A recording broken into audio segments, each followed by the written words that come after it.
Hello students, I once more welcome you all in my lecture session on physics of nanomaterials. Myself Dr. Sucharita Bhattacharya from Guru Nanak Institute of Technology, the subject teacher of physics, is starting my lecture 2 on this lecture series on physics of nanomaterials. Now, this lecture series I am delivering for third semester BTech course, and the streams under considerations are computer science and engineering and information technology. So let us take a look what is there in our today's session. So we are continuing the module 5 for physics of nanomaterials on physics 2. The code is PH301. The total number of lectures allocated here are 4. Today I am delivering the lesson 2, where I am going to discuss in continuation of my last session on reduction of dimensionality and the spacing of energy states, as well as the quantum confinement. The questions to be addressed in today's class are reduction of dimensionality, how it is related with spacing of energy states. Then quantum confinement, what about that? What is quantum well? What is quantum where? What is quantum dots? And then finally, the electronic characteristics comparison of quantum structures. Okay. Now, let us start with this topic, that is turn down the volume, a solid act more like an atom. Actually, you students know that in the last session, we have ended here that how to turn down the size of a solid so that it can act more like an atom.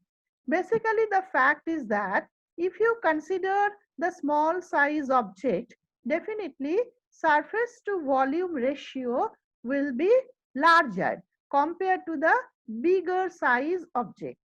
And so for small size, as surface to object ratio, surface to volume ratio is more, so more and more atoms you will find on the surface. Naturally, these atoms will be reactive, very highly reactive, the object as a whole, because of the presence of large percentage of atoms in the surface with its immediate neighbors and other surrounding objects. So what is the net result? Definitely the property as well as the structure of the system will change, or the object will change. And this effect is very, very pronounced in case of small object rather than of bigger objects. Now, today we will relate that in terms of distribution of energy, rather with distribution of energy. Because when we are talking about the atoms, then definitely we are talking about the electronic energy structure, whether it is bands for the solid or whether it is discrete energy states for each individual atom. So, in terms of distribution of energy, as we all know that solids have thick energy band and the atoms have thin discrete energy states. So, to make a solid behave electronically more like an atom, we have to make it about the same size as that of the atom itself. Actually, this is the statement with which I ended in the last class. That means now we will consider this statement with the clarification of the particular case of a conductor, say, because in the last class I considered as an example the case of copper, the copper strip as well as the copper brick. Now, considering the free electron density of a conductor, the copper as a very good example of a conductor, the Fermi energy of a conductor is written as EF equal to h square by 2m 3ne by 8 pi whole to the power 2/3. Now, what about the Fermi energy? Why we are talking about that? Because as conductor, we are considering the copper where large number of free charge carriers in the form of electrons are available. And electrons being Fermi particles obviously obey Fermi-Dirac statistics. Naturally, we are talking about the Fermi energy of a conductor, which is nothing but the energy of a level up to which all energy states are filled up by one electron each. Now, this Fermi energy is basically, we can say that the reference energy of a conductor up to which all states are filled by single electron. Now, if you look at the expression of the Fermi energy, you will find here H is the Planck's constant, M is the electronic mass, and here we have the pi, 3 and 8. All are constants. Only variable is Ne, that is small ne, which is nothing but the free electron density of a conductor. So Ne is expressed as capital Ne by volume, where the total number of free electrons per unit volume is small ne. Now, volume means we know dq, where d is the solid's characteristic dimension as we considered in the last class. That means from this expression we can say that Fermi energy of a conductor is proportional to small ne, that is the only variable, that is ne by dq. Now, electron density is a property of the material. Very, very important point. So, electron density, that is small ne, is a property of the material. And since Fermi energy is proportional to electron density, so Fermi energy does not vary with material size. It is proportional to electron density, which is a property of the material. That means the value of the Fermi energy is same for a copper brick as well as for a copper strip as an example. Since as good conductor we have considered copper, that's why I'm talking about the copper. You can consider any other material, there it is also equally valid. That Fermi energy is a property of the free electron density of a particular material, proportional to free electron density of a particular material. So, it is constant if the material is kept constant, whether the material size is very small or whether it is bigger one. In the language of nanoelectronics, this means that for small volumes, energy states span the same range as for large volumes, but with larger spacing between the states. Very, very important statement. Let us clarify this. And this is the case not only for conductors but also for semiconductors as well as for insulated. So, what is told that for small volume, energy states span the same range as for large volume, but definitely with larger spacing between the states because Fermi energy value is constant for a particular material, whether it is small or whether it is big. Let us now clarify this statement. Following the definition of Fermi energy, I already mentioned that all the states up to the Fermi energy EF are occupied by single electron each with a total of any free electrons. Okay. So, total energy is EF, the maximum occupied energy, all the states up to EF, the energy of the states up to which all the energy states are filled up. That means the maximum energy up to which the energy states are filled up, that is EF. And what about the number of free electrons possible? That is say Ne. That means average energy spacing. Average energy spacing between the energy states is estimated as obviously EF by NE. EF by NE, that is delta E equal to EF by NE. Now, here we have seen that EF is proportional to NE by dq. Okay. So now you are getting that delta E equal to EF by NE. That means ultimately delta E is found to be proportional to 1 by dq. That means energy spacing between the different energy states is inversely proportional to volume. Very, very important one. So spacing between energy states gets larger as the volume gets smaller. Spacing between energy states gets larger as the volume gets smaller. Now, as an energy sublabel must be divided as many times as there are atoms in a solid, so eventually there are too many splits to differentiate. So each sublabel is just referred to as solid energy band. When you are talking about a solid, the number of atoms are very large. Now, an energy sublabel is divided as many times as there are atoms in a solid.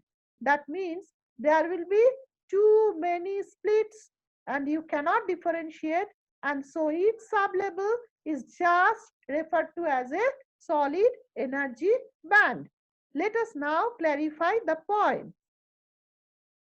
If you consider a single atom, the sublabel contains only one discrete energy state. Obviously, one atom is there.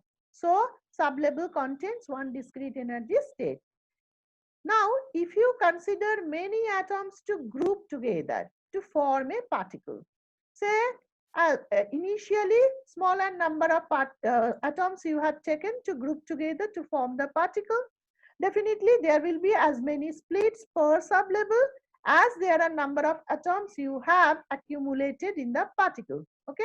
If there are 3 atoms you accumulate in the particle, so there will be 3 number of splits per sublabel. If there are 13, then there will be 13. Now, if the particle is small enough, definitely then we can identify these splits within the sublabel, because volume small means delta E, the spacing is big because it is inverse to each other. So if the particle is small enough, one can identify these splits within the material. But if the volume increases to the size of a solid, obviously the spacing between the splits gets so close that the sublabel is best characterized as a band. Definitely, if you consider the big size material, so it will be very large. So delta E will be very small, and delta E very small, then sublabel, the splits of the different states of the sublabel will be so small that you cannot differentiate it as individual one. So you will get a band. Let us now take a look at this figure to clarify it more clearly. It shows an energy sublabel and spacing between the energy states within it, which depends upon the number of atoms. Let us first consider the case of a single atom. Okay, say this is the energy, and obviously depending upon number of atom, one sublabel will be there. So no spacing part, that is delta E, is arising here. Within this energy, you are spanning, within this energy span, rather energy range, this only one sublabel is present. Now let us consider the case of a small particle where 4 atoms are present. Okay. Now energy is exactly same. So there are 4 splits in the sublabel. Okay. So what about the separation between them? You are getting in the form of delta E. So number of atoms 4. So number of splits in the sublabel will be 4, and you have to span them in the same range E what you got previously with one sublabel. So you are getting some energy spacing. Okay. Now you are increasing the number of atoms to get a bigger particle. Say 13. Obviously, energy being same, you will get 13 splits in the sublabel. So, what about the energy spacing? That is small e, much smaller than capital E, than delta E here. Here, delta E is much smaller than delta E here, because here the number of atoms accumulated was 4, here it is 13. So, naturally, the energy remaining same because you are considering the same sublabel, but the number of splittings increases depending upon the number of atoms. So what about the energy spacing delta E? That is smaller than the previous delta E, which are bigger. Now when you are talking about the solid, so you have infinitely large number of atoms accumulated here. So what about the splits? Obviously, energy remaining same, you have to span within that range these infinite number of atoms which are accumulated here. So what about delta E? Delta E is negligibly small, and you are actually getting a quasi-continuum in the energy states. So in the form of a band. It appears in the form of a band. I am talking about quasi-continuum because basically it is discrete. But what about the separation between them? Very, very small, negligible, because you are accumulating here infinite number of atoms. So it is now appearing as continuous. So you are identifying it as a band. So many splits. So many splits means the separation delta E is infinitesimally small to identify as split. So it is appearing as band. Now, this is the case with which you are very much, you can very much compare the case of your classroom accommodation in terms of desks, say. You have a fixed classroom. So definitely it has the size fixed. Okay. Now, say initially it is told to you that you accommodate 4 desks here. Okay. So, you will accommodate more commonly at the 4 corners of the classroom. So, you are getting the spacing between the desks widely open. Okay. Now, it is told to you that you accommodate in the same class, say 40 desks. So what you will do? Most of the floor space of your classroom will be occupied with this 40 desks with some spacing in the floor space, little spacing left, but definitely in the vertical directions, lot of spaces are available. Clear? Now say you are accommodating, say 200 desks. So what will happen? In the vertical direction also, you are getting lesser space, because now you are keeping the desks one after another in the vertical direction to accommodate them. Naturally, the space occupied is much more, and unoccupied space even in the vertical direction decreasing. Now say you are asked to accommodate, say, double number of desks, that means 400. So what will happen? Maybe the entire classroom will be occupied by all desks from floor to ceiling. So what about the situation? What about the separation or spacing between them? No spacing, no separation you will get. That means you are now achieving the state of quasi-continuum, because it is not exactly continuous. Discrete desks are there, but since the separation between them is very, very small, you can say the classroom is continuously filled up with the desks. Okay. So this is the situation here also. Clear? So I hope you understood it very clearly. Now let us move to the quantum confinement and nanostructure. What about the quantum confinement and nanostructure and then their classification? That means when the volume of a solid is reduced to such an extent that the energy levels inside become discrete, then quantum confinement is achieved. If the volume of the solid you can reduce in such an extent, that means just like the extent of an atom, say, then the energy levels inside become discrete and we can say that we achieve the quantum confinement where the change of electronic and optical properties are more commonly observed. Change of electronic and optical properties, there are some other changes will be there, but these are more commonly which are observed because the energy band now reduces to discrete energy states. So naturally, the properties will change. In volume, we know that there are three dimensions to confine. That means to achieve quantum confinement means you can confine at least one of the three dimensions within the range of 0.1 to 1000 nanometer. That means in the same line of definition of nanomaterial, you are now considering the quantum confinement. Mind it, you have the volume to confine. There are different ways to confine the volume. As a whole, all three dimensions you can confine, but individually you can confine one dimension, then two dimensions, like this way. Okay. How much you will confine? Within 0.1 to 1000 nanometer. Then we will achieve the range of quantum confinement. More precisely, the dimensionality refers to the number of degrees of freedom of the particle, number of degrees of freedom of the particle in terms of its momentum, obviously.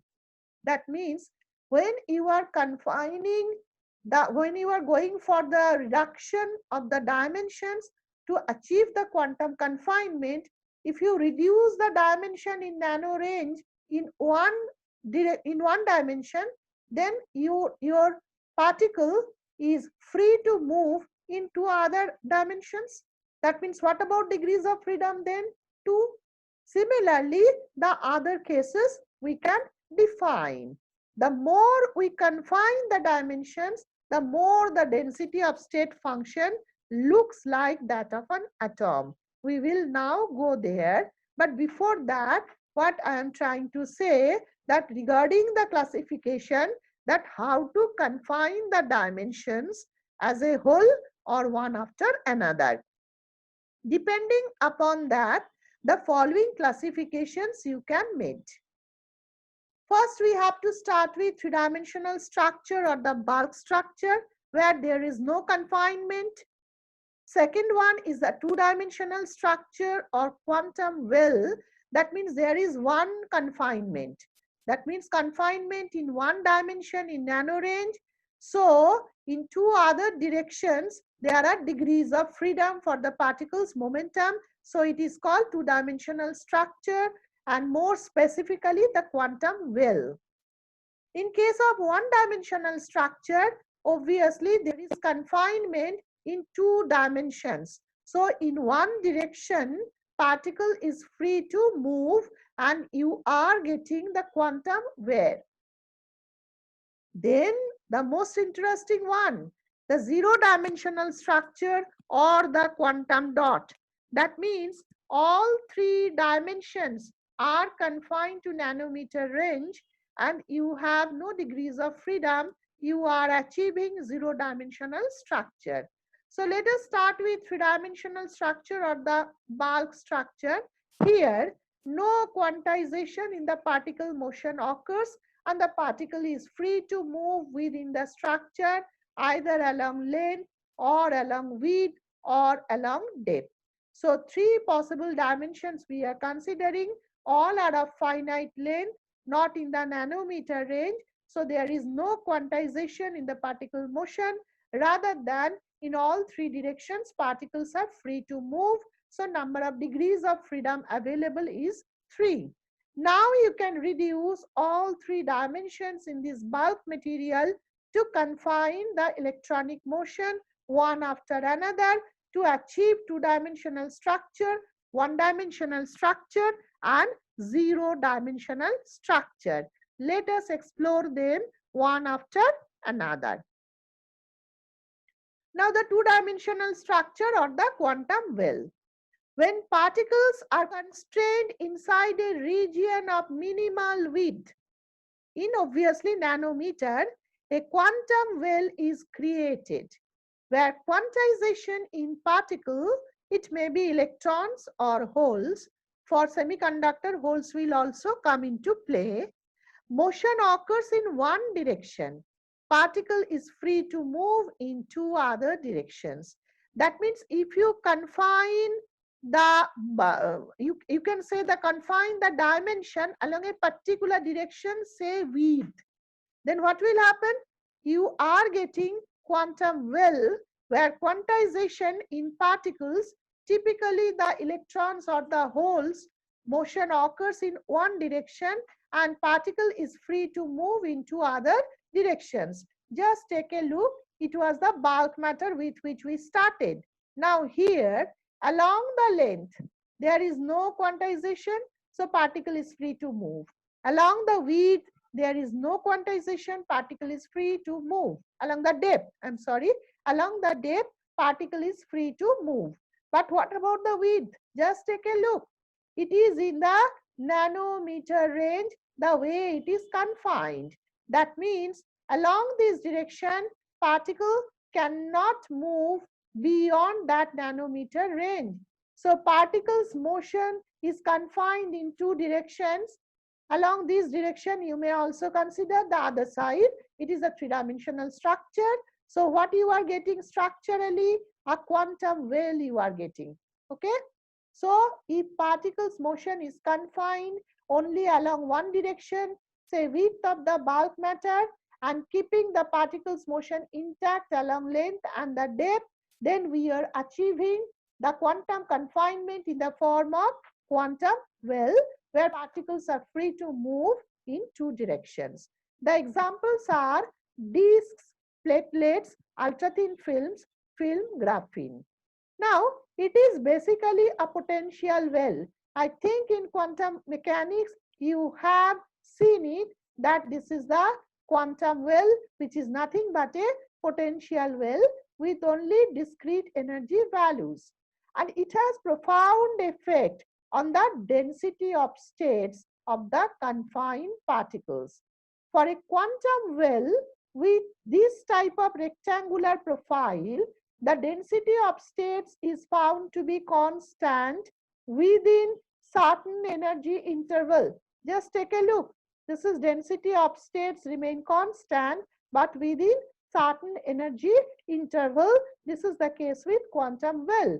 Now, this type of quantum wells are made by deposition of very thin films or by alternating layers of two different semiconductors, where a thin layer of a semiconductor medium is embedded between other semiconductor layers of wider band gap.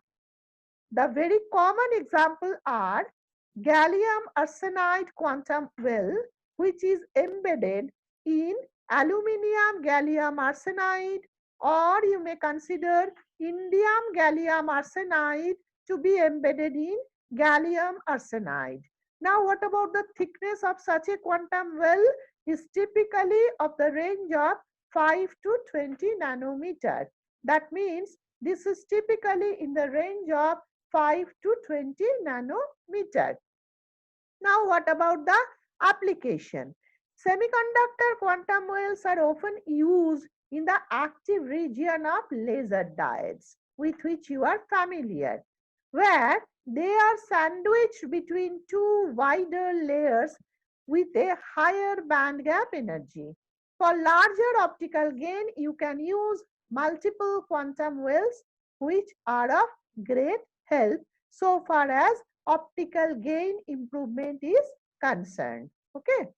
So this is the case with quantum well two-dimensional structure. Now let us move to the one-dimensional one in the form of quantum ware. That means now you are further constraining the depth of the particle domain. That means width is constrained as well as depth is now constrained within nanometer. So quantum wares we are creating where quantization occurs in two directions, leading to its movement along one direction only. Just take a look. This time the particle I'm sorry, is free to move along the length of this brick, you can say length of this bulk matter rather, but there is restriction in movement along the width as well as depth, which are in the nanometer range. That means the total confinement is two directions in two directions, and degrees of freedom is one. Particle is free to move along the length only, and you are encountering one-dimensional structure. This is called the quantum ware. The examples are nanotubes and other nanoscale wares, which are identified as quantum ware. Now, in this type of quantum ware, electron transport is possible only in a very few transverse modes where obviously energy is less than the Fermi energy. And definitely they show unique electrical, optical and chemical behaviors due to the dimensional confinement of the charge carrier as well as the presence of the surface atoms. So, using this type of nanoware or the quantum ware, electron transport is possible, but only in a very few transverse modes. Okay, and definitely these quantum ware, they show very specific novel properties in electrical, optical, and the chemical behavior cases. Now, these makes them useful as device elements in number of applications such as piezoelectric energy harvesters. Piezoelectric energy harvesters, you can have the special applications of these type of nanotubes. In case of field effect transistors, you can get it. You are very much familiar with field effect transistors as well as sensors and the photovoltaics. These type of quantum wares are used as device elements. They can also be used as electron waveguides. The quantum wares can be used as electron waveguides, but semiconductor quantum wares have been also used to make switchable high-speed lasers. Very special application of semiconductor quantum wares where switchable high-speed lasers is found, is now obtained. Okay. Now let us come to the case of zero-dimensional structure or the quantum dot. That means finally all three dimensions are minimized in nanometer.